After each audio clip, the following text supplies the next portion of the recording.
എല്ലാവരും ചായ കുടിച്ചു കഴിഞ്ഞില്ലേ? വന്നേ നമുക്ക് നോക്കാം. Ready? Shalin Soya's beauty secret. Beauty secret. Yeah. Drinking lots of water. കാണണ്ട കണ്ട ഈ വണ്ടിയിലെ പെട്രോൾ വരെ അയാൾ കുടിച്ചു തീർക്കൂടാ. Netflix and chill ആണ് സ്ഥിരം പരിപാടി. ഏത് സീരീസ് ഇപ്പോൾ ഫോളോ ചെയ്തോണ്ടിരിക്കണേ? ഞാൻ ഇപ്പോൾ സെക്സ് എഡ്യൂക്കേഷൻ കണ്ടു കഴിഞ്ഞു. സീരീസ് കണ്ടു കഴിഞ്ഞു. ഇത് ഏതാടാ കിടക്കത്തി നമ്മുടെ വകുപ്പിൽപ്പെട്ടത്? എന്റെ പുതിയ കസ്റ്റമറാ. So Shalin Soya is fat എന്നൊരാൾ വന്ന് പറഞ്ഞാൽ how would you respond? I wanted to show something but I cannot because away. നീ ഇങ്ങനെ ചിരിക്കരുത്. നിന്റെ ചിരി കാണുമ്പോൾ എനിക്ക് പേടിയാവണു. Okay, Shalin Soya is too sexy എന്ന് പറഞ്ഞാൽ എന്ത് ചെയ്യും? I like it. Thank you. You like it, thank you. തോന്നി അതങ്ങനെ വരൂ, അതങ്ങനെ സംഭവിക്കൂ. ഈ ലോകത്തിന്റെ ഒരു പോക്കേ. പക്ഷെ എന്നോട് പറഞ്ഞ ആ ഒരു സൈക്കോളജി ചെറുതായിട്ട് അവിടെ ഇവിടെയൊക്കെ പഠിച്ചു. പഠിച്ചിട്ടുണ്ട്. സെക്കൻഡ് ഇയർ പോയി നിർത്തി. എനിക്കൊന്നും മനസ്സിലാവുന്നില്ല. എനിക്ക് എഴുതാനല്ലേ സാറേ അറിയൂ, വായിക്കാറില്ലല്ലോ. പാവം, എല്ലാ കഴിവും കൂടി ദൈവം ഒരാൾക്ക് കൊടുക്കൂലല്ലോ. മണ്ടൻ. അല്ല, വായിക്കാൻ അറിയാൻ പാടില്ല, ഞാനൊരു മണ്ടനാന്ന് പറഞ്ഞതാ. നമ്മുടെ ക്യാമറമാനെ കണ്ടോ? പുള്ളിനെ കണ്ടിട്ട് ഒരു കോഴിയാണെന്ന് തോന്നുന്നു. സൈക്കോളജിക്കലി He's a psychological കോഴി. സൈക്കോളജിക്കൽ കോഴി. ഞാൻ അത്രക്കാരൻ പിന്നെ ട്രോൾസിന് ചെറിയ പേടിയുണ്ടോ?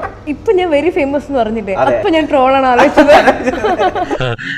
അങ്ങനെയൊക്കെ വഴിയില്ല. അപ്പൊ ഈ ബാക്കിയുള്ളവരൊക്കെ ഈ ഫുഡ് കഴിക്കുന്ന കാണുമ്പോൾ ഒരു ടെംപ്ടേഷൻ ഒക്കെ തോന്നും. അതേ ഉള്ളൂ. അപ്പൊ ഈ ടെംപ്ടേഷൻ ഒക്കെ എങ്ങനെ ഓവർകം ചെയ്യും? എവിടെ അസുഖം എനിക്ക് മനസ്സിലായി. ആർത്തി മൂത്ത് പ്രാന്തായതാണ്. എനിക്ക് ഏറ്റവും കൂടുതൽ അസൂയുള്ളത് ഗായകരോടാണ്.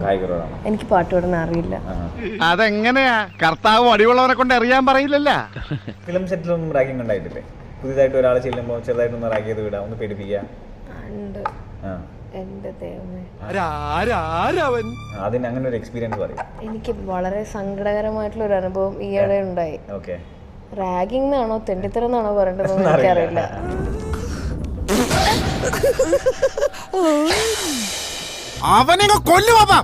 ഞാനിതിപ്പോ എന്ത് പറഞ്ഞത് ശരിയാക്കുന്ന അറിയില്ല. എന്നാലും കുഴപ്പമില്ല, നമ്മളെ ട്രോളർമാർ അവരുടെ കാതുകളും കണ്ണുകളും തുറന്നു വെച്ച് അവരിതിപ്പോ എന്തായാലും ട്രോൾ ആക്കാതെ. പക്ഷെ ഞാൻ പറയാം, ഒന്നാമത് ഭയങ്കര പക്ഷാഭേദമാണ് ഈ സെറ്റില്, സിനിമ സെറ്റില്. ഈ ഫുഡിന്റെ അടുത്ത് പ്രത്യേകിച്ച്. പക്ഷെ അറിയാമോന്ന് അറിയില്ല. മനുഷ്യരെല്ലാവരും പാവങ്ങളാണ് പ്രസിഡന്റ്. സാഹചര്യമാണ് അവനെ വഷളാക്കുന്നത്. കമ്മിങ് സൂൺ ഒന്നുമില്ല. സൂടാകുമ്പോ നമ്മള് കാണിക്കും. അതോ വാർത്തയാണോ കൂടുതൽ കേൾക്കുക? ട്രോൾസ് അല്ല, ഞാൻ ട്രോൾസ് അങ്ങനെ കേൾക്കാറില്ല. വാർത്ത അത്രയും കേൾക്കാറില്ല. നീ എവിടെയെങ്കിലും ഉറച്ചു നിൽക്കണം. അപ്പം പിന്നെ ട്രോൾ ആയിരിക്കും ഞാൻ കൂടുതൽ കാണുന്നത്. വാർത്ത ഞാൻ കാണാറില്ല. എന്താണ് പിന്നെ താൻ എന്തിനാണ് ഇത്ര വലിയ വർത്തമാനം പറഞ്ഞത്? എന്നാ പിന്നെ ഞങ്ങളങ്ങോട്ട് ഞങ്ങൾ രണ്ടുപേരും അങ്ങോട്ട് ഓടോ